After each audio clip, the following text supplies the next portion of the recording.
Olá, eu sou o Thiago Lopes, diretor do Instituto Farol e especialista em autismo precoce.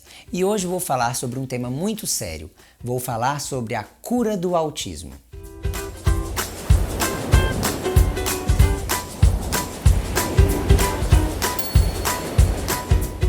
Para você que nos acompanha aqui no canal, eu vou pedir que você se inscreva para que nós possamos cada vez mais facilitar a divulgação dos vídeos para outros profissionais e pais que também precisem dessas informações.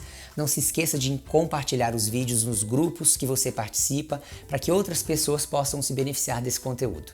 Ultimamente nós temos recebido aqui no Brasil e em outros países do mundo também muitas indicações de tratamentos alternativos, muitas vezes muito arriscados para as crianças com autismo. E aqui quero deixar claro que eu não sou contra as pesquisas pela busca da cura ou da reversão do diagnóstico de autismo, até mesmo prevenção do aparecimento dos sintomas.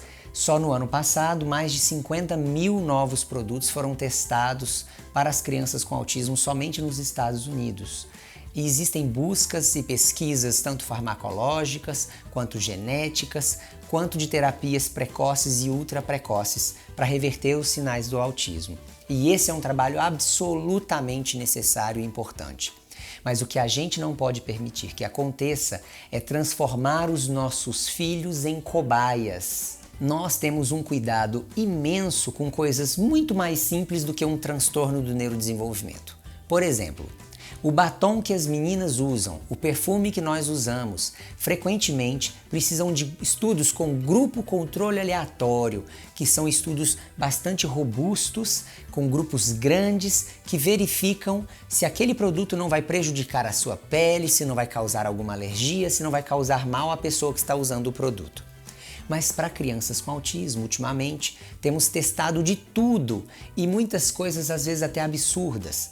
Muitas vezes injetando substâncias desinfectantes, substâncias até tóxicas no intestino das crianças através do reto, muitas vezes mudando a sua dieta, dando coisas para eles comerem que não faz nenhum sentido. Até mesmo água em excesso é intoxicante para o organismo humano. E muitas vezes a gente dá uma bateria de vitaminas, uma bateria de nutrientes ou de remédios experimentalmente, porque eu ouvi falar que alguém melhorou os sintomas. Infelizmente, nós ainda não temos componentes como esses que demonstrem eficácia científica no progresso das crianças com autismo. Infelizmente, por enquanto, somente as terapias comportamentais e alguns medicamentos realmente demonstraram eficácia científica na redução dos sintomas do espectro do autismo.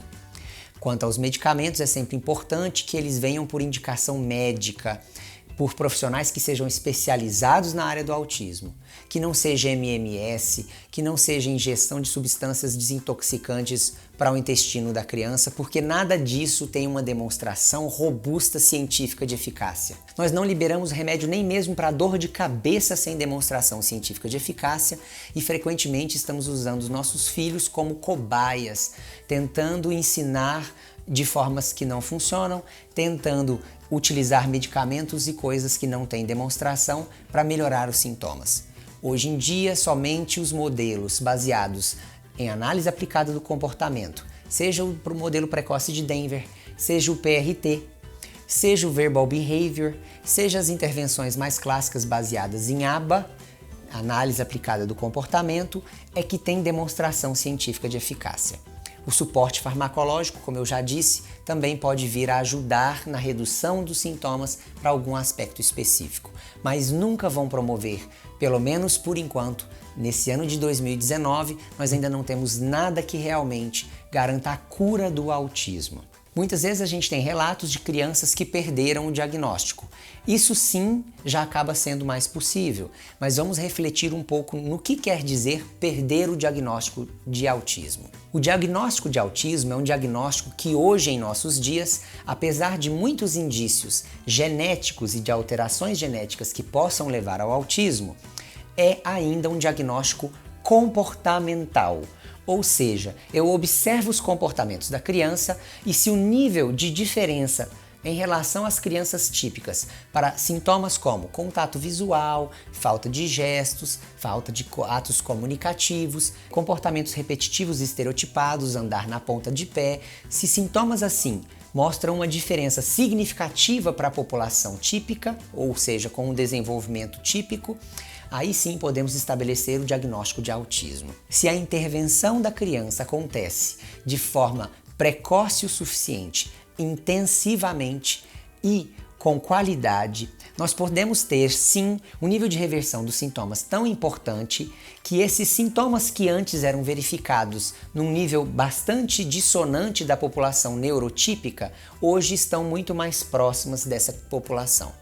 As crianças com autismo vão ser adultos que vão sim ter algumas características que persistem dos sintomas do autismo, mas elas podem estar muito próximas da população com neurodesenvolvimento típico, ou seja, não seria mais possível distingui-las estatisticamente e significativamente. Nesses casos, seria até mesmo possível a perda do diagnóstico de autismo, o que não quer dizer que ele não esteja geneticamente no espectro do autismo. Mesmo que esse indivíduo não apresente mais tantos comportamentos após o tratamento, ele continua tendo até 20% de chance de ter um filho com autismo.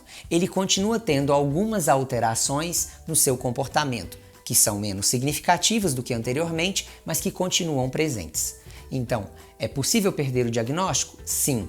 É possível sair do espectro do autismo? Não. Uma pessoa que está no espectro do autismo tem uma carga genética que faz alterações e que pode ser passada de pai para filho. Mas um aspecto importante que eu gostaria de sublinhar é que muitas vezes a gente fica tão ansioso para perder o diagnóstico que a gente fica sempre buscando reavaliação.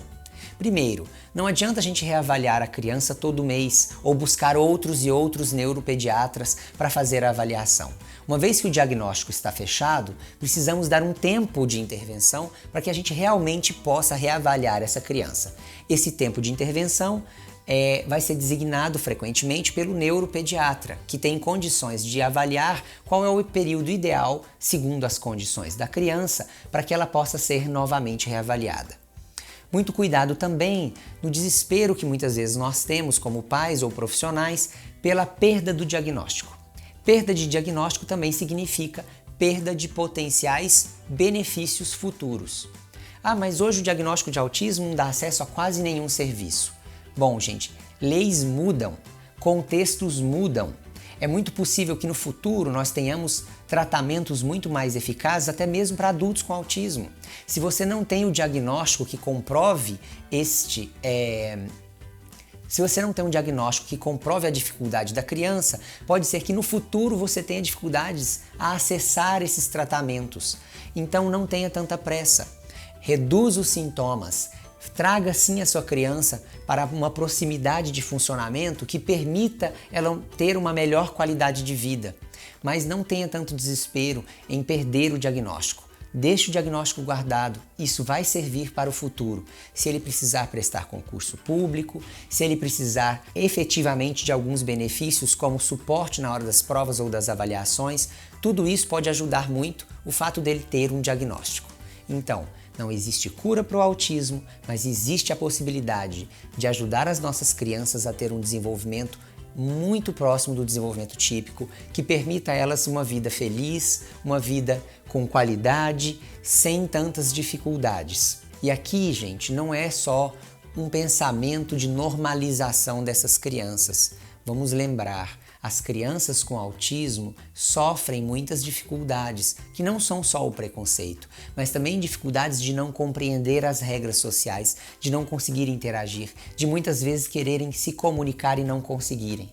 Isso é um sofrimento muito grande. Ajudá-los a se desenvolver é ajudar a reduzir esse sofrimento e essas dificuldades que as crianças têm ao longo da vida.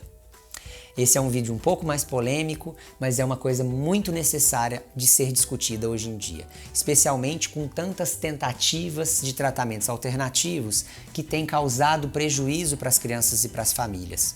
Tomem cuidado também com as dietas muito restritivas. Crianças no espectro do autismo já têm uma tendência de restrição alimentar.